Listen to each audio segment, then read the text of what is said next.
All right, well, let's get started. So, welcome everyone. Thank you for joining today's session on how to close the supplier truth gap for board level confidence in your supplier data. My name is Jeremy Reeves. I'm the Senior VP of Product here at HICX, and I'll be the moderator for today's live webinar. So I'm excited to be here with Kurt Albertson from the Hackett Group and Jacy Bassett, our Global Head of Solution Consulting at HICX.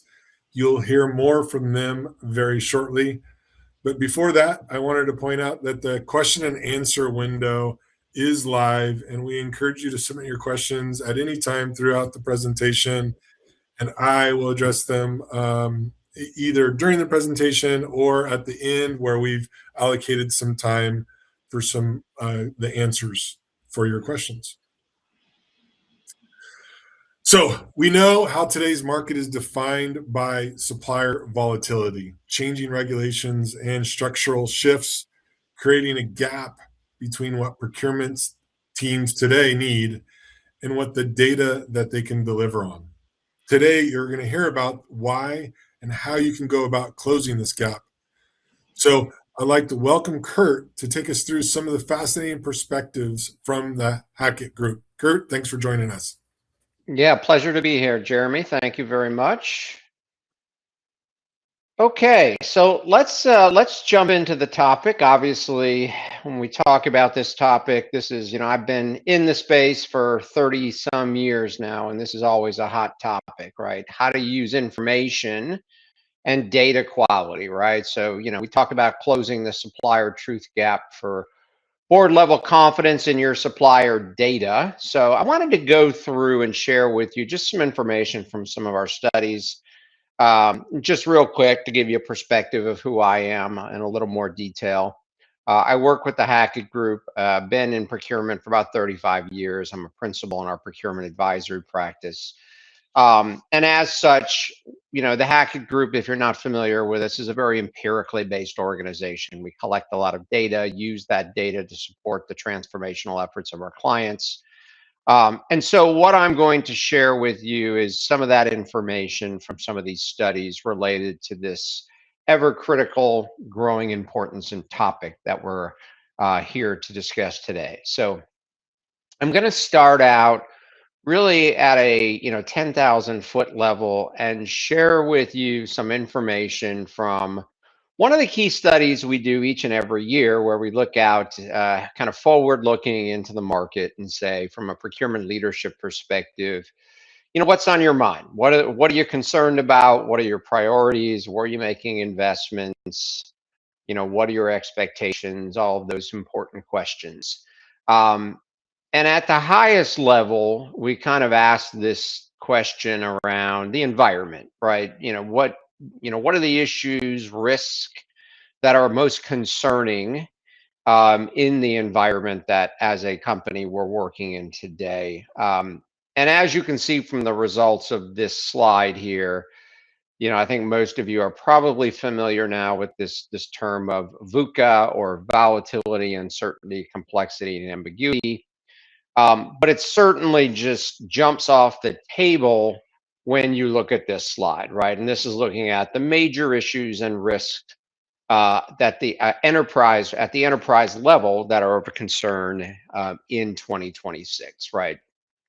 And none of these are surprising to any of you. We're living and breathing this every day, but it just seems like this idea of VUCA just continues to accelerate, right? Whether it's increased cybersecurity risk, that includes using AI to, mimic a board member or a CEO in a webcast, in a webinar, for example. We're hearing about that kind of stuff.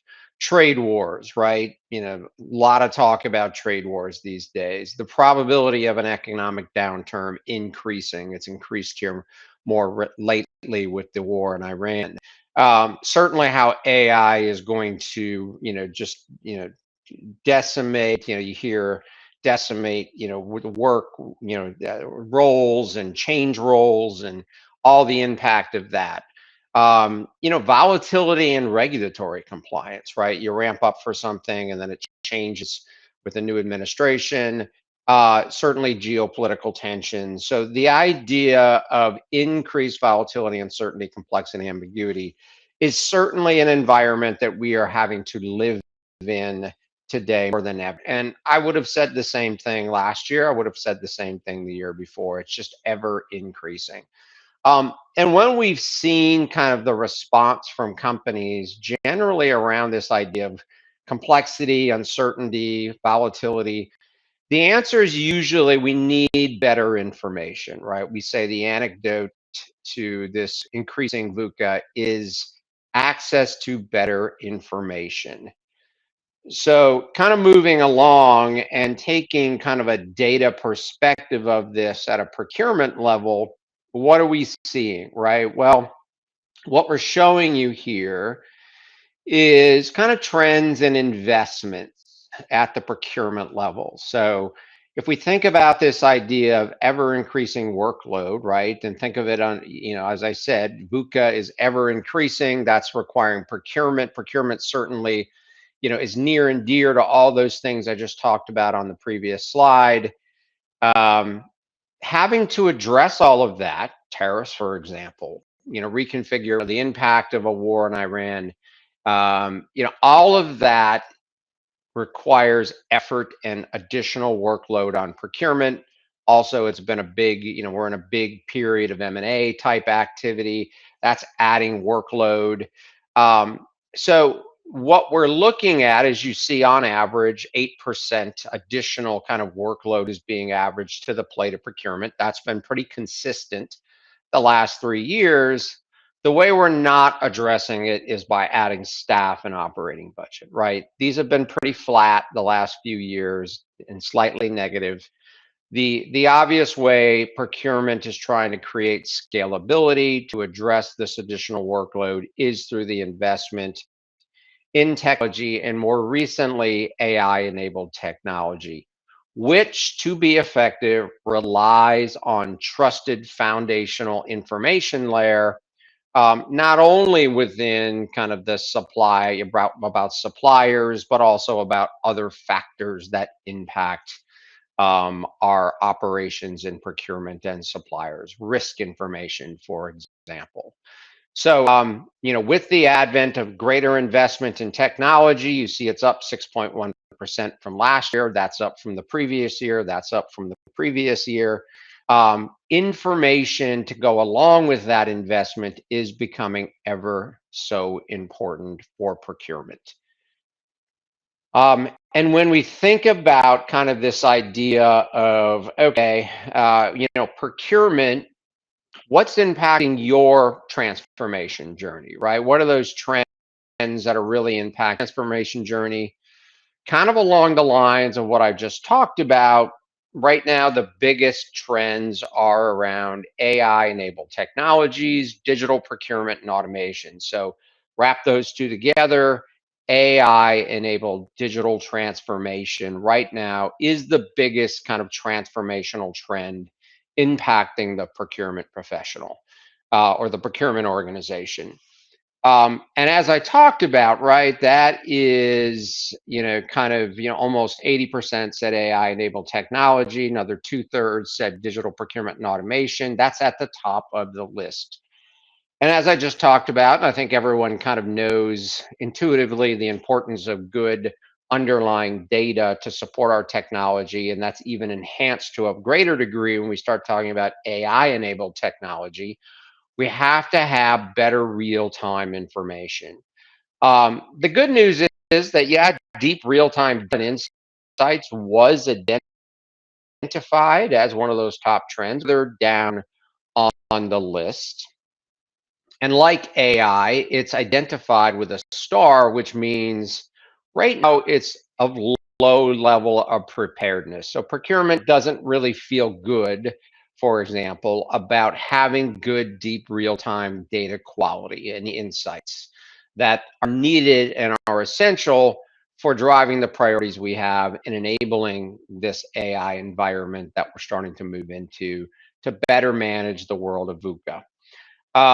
So that's a bit of a disconnect, right? You got AI technology at the top. You've got deep real data insights. Only about 37% of companies said this is a trend that's a transformational impact. And we'll talk about that a little bit more. I think everyone who's on this call is probably been in a company where they talk about data, but the data quality has always been subpar. A lot of times we just focus on the technology and not so much on the underlying information and data that's needed for those solutions to really deliver value. So kind of moving along here and looking at kind of what we consider the kind of top priorities for procurement leadership, right? So in 2026, this slide really looked at what are those top priorities on the minds of procurement organizations. And you see supply continuity actually as the number one priority. That was a little surprising to me this year. I thought it would drop, but again, because of the trade wars, the geopolitical tensions that are out there, a lot of companies are kind of looking at their physical supply chains, looking to de-risk those supply chains, and that's requiring a lot of effort.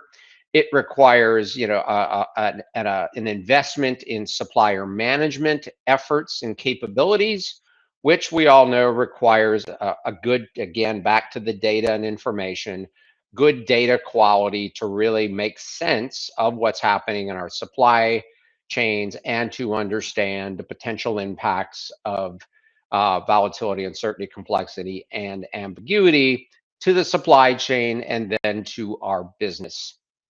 So that is the number one priority in heading into 2026. That gonna require us to really make sense of this supplier management sets of activities. That's gonna require data. Once again, we see right behind cost reduction, which is always a number one or two priority for procurement, the deployment of this AI-enabled technology, consistent with the last couple of slides that I've been talking about, to address not only supply continuity concerns, but also drive greater spend cost reduction. So number one and number two. And then once again, we see kind of in that number 9 slot, so further on down, this improve analytics and insights, right? So the data piece of this. The good news is, yes, it is a top 10 priority. The bad news is it's further down on the list. When if we're really trying to mitigate supply continuity type risks, broader supply risks, we're deploying technology, AI-enabled technology to help support that, along with the spend cost reduction savings. It just seems like data analytics should be kind of up there, at least on the left-hand side here. So some indication maybe we're not giving it the right level of priority at the procurement leadership level. There is some good news in the study when it comes to this idea of supplier information, broader data, that we use in procurement. If we ask the question a little bit differently and ask, participants, well, what are the top improvement initiatives on the agenda that you really need to undertake to be able to drive these priorities, right? To achieve your objectives as a procurement organization. We do see data analytics information kind of move into that number one spot. So basically, what participants are telling us is they're at least recognizing that poor data quality, which, as long as I've been in procurement, has been pretty much the base scenario for most companies, right? They're always complaining about their data quality. And we won't get into the reasons for that because there are many. It's not easy to drive great, more real-time data quality. But it is recognized, at least, as that number one improvement initiative. So I think that's important, right? So that we do at least recognize it, that it needs to be on that transformational agenda. And it's the biggest area of improvement that we need to kind of make investments in. That, along with number two, right, this AI-enabled technology, is going to allow us to supercharge the core processes that we really rely on. Number 3, category management, strategic sourcing, SRM to manage risk and other objectives, so on and so forth. So that's kind of the name of the game. So at least it is recognized as that critical initiative that needs to be transformed. I do see a question that, could you share insights on what you see as failure in supplier data quality management across different orgs? Yeah, I'll give you some perspectives, and then I'm sure Jacy has some perspectives on that as well. But basically, I mean, data management's tough, right? And I think one of the biggest issues is at the point of collection of that information, a lot of individuals who are responsible for information don't really understand the importance of that information. So, we think about supply data information. It's coming from a lot of different sources. A lot of different people are inputting it. A lot of different people are managing it. And to a certain extent, they don't really understand the importance of that data or how it's used kind of downstream, or how errors initially are going to drive problems later. So, to me, that's a big issue. Organizations that have got this right, that, it's a kind of a combination of technology, process, but also the governance piece that needs to be around it, right? This idea of master data management governance. What are the key data points? What kind of quality levels do we need? Data stewards, and the technology to accelerate the collection and collect it in a more controlled manner. All of that is critical, but certainly, we could do a separate webcast on that. So that's just some short perspectives. But again, the top improvement initiative is around data information, data quality. Now we just got to kind of make it happen as procurement functions. As we get into kind of the technology side, right, and I won't kind of get into a lot of detail on this, but some of our studies kind of dive down and look at the different functionality, and there are probably 30 different types of functionalities we look at. More common areas is what we consider the upstream technology, and this is usually things like e-sourcing, CLM solutions, spend analytics, supplier lifecycle management solutions. That's kind of how we define the upstream kind of core process areas of procurement. If we look at the technology there, it is adopted to a greater extent than a lot of some of these more emerging technologies that I'm not going to get into today. But if we look at the upstream technology and you look at supplier lifecycle management, which is where kind of a lot of this data collection, supply data is kind of collected, managed through kind of a SLM type of functionality, you see something interesting, right? So for the core upstream technology, first and foremost, from an adoption perspective, overall adoption isn't bad. 2/3 of companies say they've got something, but only a quarter say they have, a large scale deployment. Think as wide, think, broad scope of functionality to cover supplier lifecycle management.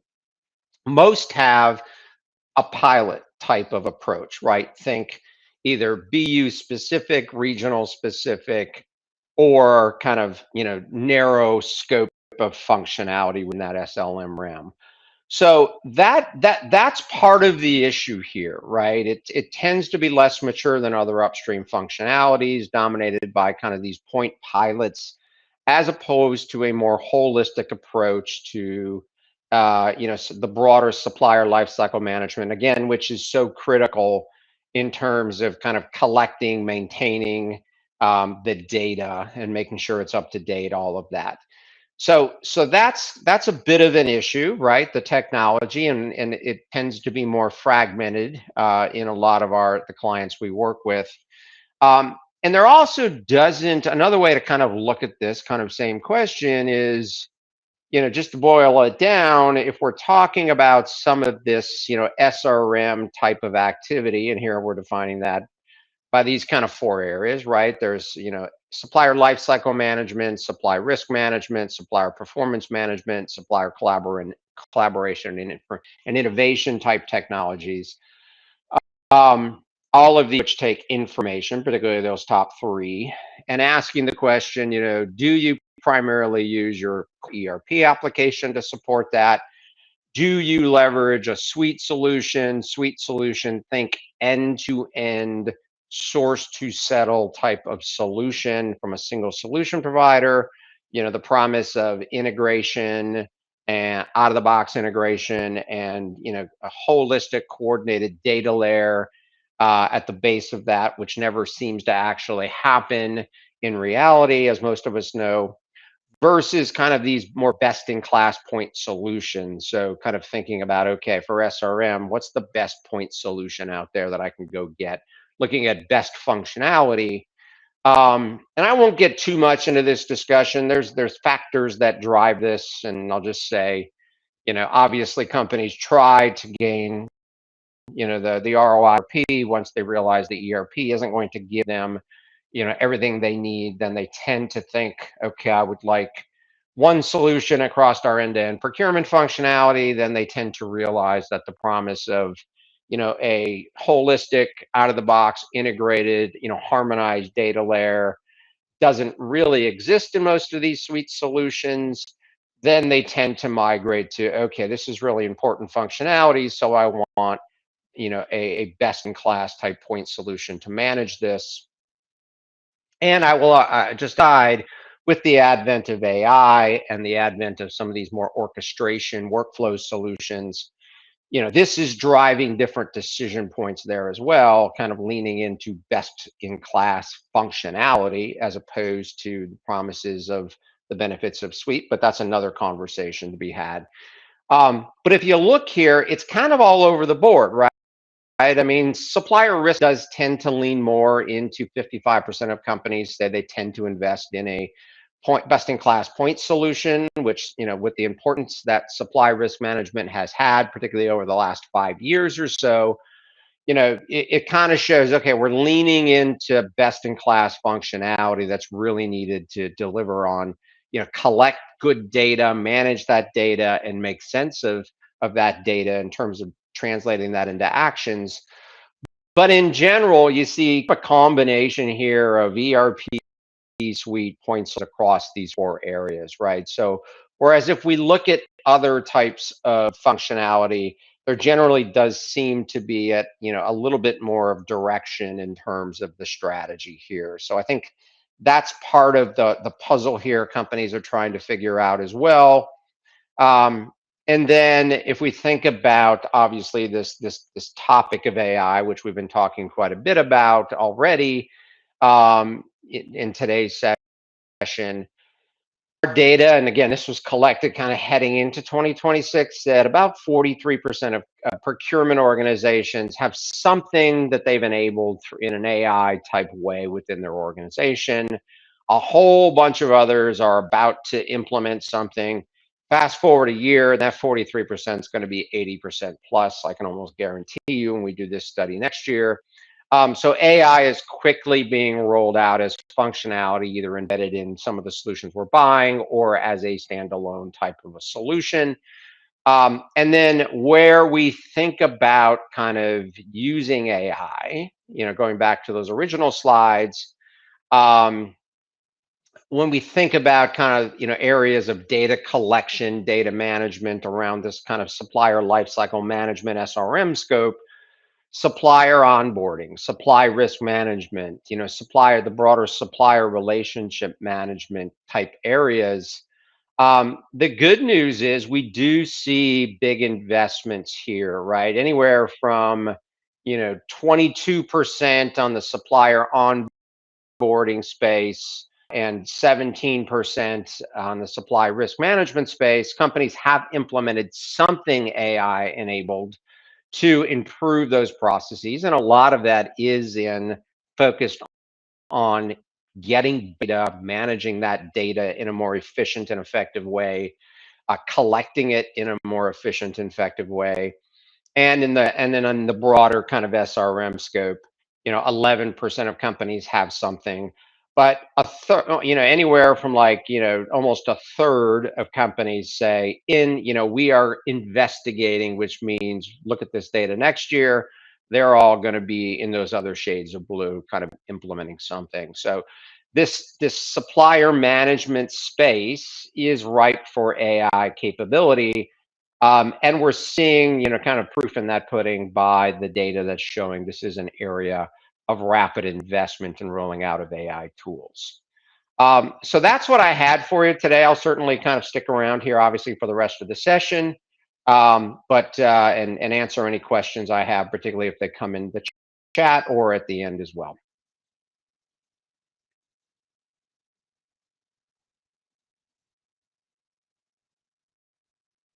Jeremy, you there? Yeah, I am. I was going to pass it on to Jacy now. Thank you, Kurt. Appreciate it. Appreciate your remarks, Jacy. All right, thank you, Kurt. Thank you, Jeremy. And I appreciate the opportunity to join you guys today. So as Jeremy mentioned earlier, I'm Jacy Bassett, Global VP of Solution Consulting here at HICX, where I've been for the last 7 years now, helping some of the world's largest manufacturing organizations address this supplier truth gap that we're talking about. So before joining HICX, I very much felt the pain of this gap while leading procurement operations at AutoNation. They're a Fortune 200 automotive retailer here in the US. And to give a sense of scale, we manage roughly 60,000 suppliers across 15 ERP systems and oversaw about 1,700 active contracts across their 300 retail locations. So I want to start with a question. How many of you have implemented a major system or automation initiative only to discover that the technology was not the problem? It was the data underneath it. So I've been there, and I want to share a story with you about what happens when you try to move at machine speed on a human quality data foundation. All right, so during my time at AutoNation, we were in perpetual M&A mode. We acquired roughly 200 dealerships, or divested 200, acquired and divested up to 200 dealerships over that period. That works about, the math works out to be about 2 a month. So we had to move at warp speed, constantly under pressure, while keeping the rest of the organization running smoothly. And let me tell you, the first 4 years felt like chaos. So here's what happened during each acquisition. We roughly brought in 10 to 20,000 supplier records from the acquired company's ERP and dumped them into ours. Then we'd spend months, if not years, just trying to figure out which records were duplicates.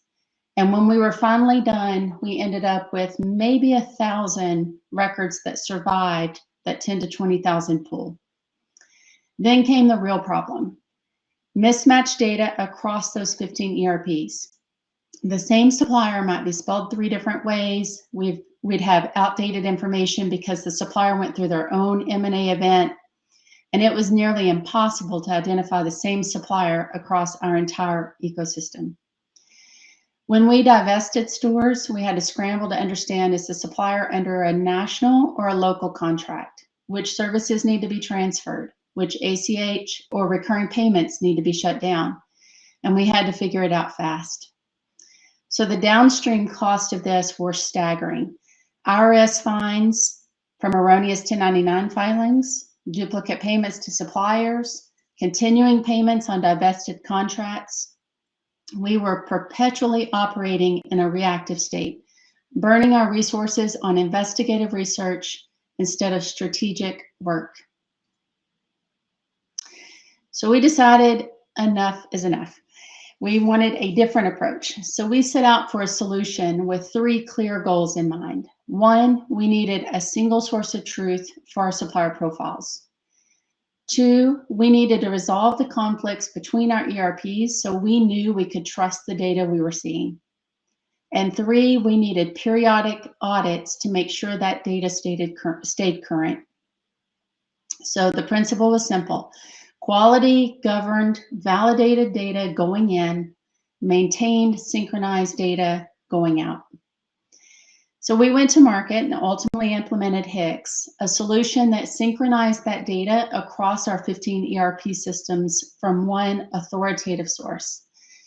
and the impact was immediate. So our data cleansing efforts went from 12 plus months after acquisition to less than 2 weeks before it. So on day one of integration, we knew exactly which records to go after for deactivation, how to prevent the duplicates. We could identify what contracts were affected by divestitures and automate that notification process. Because we fixed the data foundation, we were able to accelerate implementations of best-in-breed systems after that. So for example, our procure-to-pay system, we were able to take 4 months off of implementation because we didn't have to fight through the data issues that most multi-ERP environments plague us with. So COVID was a wake-up call to most organizations about how important suppliers are to their operations and how difficult it is to identify and respond when those disruptions occur. In today's supply chains, they're under constant stress. Geopolitical activity, volatility, climate shocks, capacity constraints, new regulations, and organizations are still struggling. And they have the same problems that I described: fragmented data, inaccurate records, inconsistent information across their systems. So the industry's current answer, let's throw AI at it, which is, AI is powerful, but I want you to consider this question. What is the true cost of deploying AI on a bad data foundation? So let me give you an example. Walk you through a real scenario. A global manufacturer decides to implement AI-driven supplier orchestration. The AI will automatically route purchase orders to optimal suppliers, manage approval workflows based on risk profiles, trigger payment discounts, and consolidate orders for volume savings. Sounds great, but there's one problem. Supplier information like Acme Manufacturing exists across 4 different systems with conflicting data. Names are spelled differently, risk ratings vary based on differing criteria, payment terms, lead terms, quality scores, all different because of outdated or unsynchronized data. Now AI kicks in, and here's what happens. With no unified supplier truth, the AI makes decisions based on contradictions. It routes orders that are immediately blocked by compliance. It tries to consolidate volume using incorrect minimum order quantities. It negotiates payment terms that finance then overrides. It plans production using optimistic lead times. And when quality issues appear, because one system had outdated data, AI penalizes the supplier for problems it didn't cause.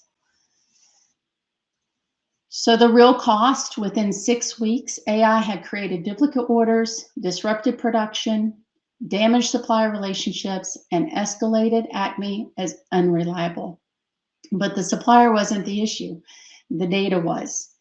AI didn't solve supplier management. It accelerated the bad decisions at machine speed. So before you deploy any supplier orchestration AI, before you deploy any intelligent automation, you need these foundations. 1, master data governance, a single source of truth for supplier profiles. Data reconciliation, resolve those conflicts between your ERPs, finance, procurement, quality systems, so you know what's real. And regular validation, periodic audits confirming that lead times, quality scores, and payment terms match reality. Also, data lineage, know which system is authoritative for which field. So when those conflicts arise, you can make intelligent decisions about it. It's not glamorous work. It doesn't generate headlines, but it is the difference between automation that accelerates your business and automation that accelerates your problems. So in closing, organizations that will thrive in today's environment with these new regulations, disruptions, and volatility, they're the ones that build supplier truth as a structural capability. They'll be the ones who move in confidence, and confidence comes from data that you can trust. Thank you, Jeremy. Thanks, Jacy. It's important that I take off mute before I start talking.